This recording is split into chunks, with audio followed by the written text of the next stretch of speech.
ওই ছাত্রদল ওই রাজপথের আলো বীজ ঢালা পথকে রক্তে রঞ্জিত করে।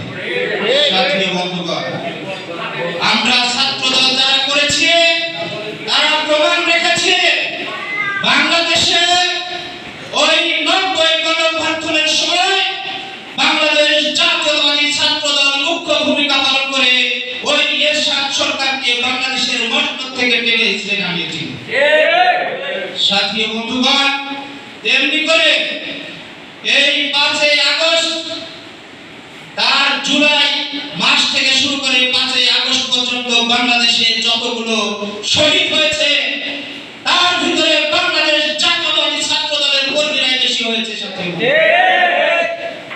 তার কারণ বাংলাদেশ জাতীয়তাবাদী ছাত্রদল আমাদের দেশনেত্রী বেগম খালেদা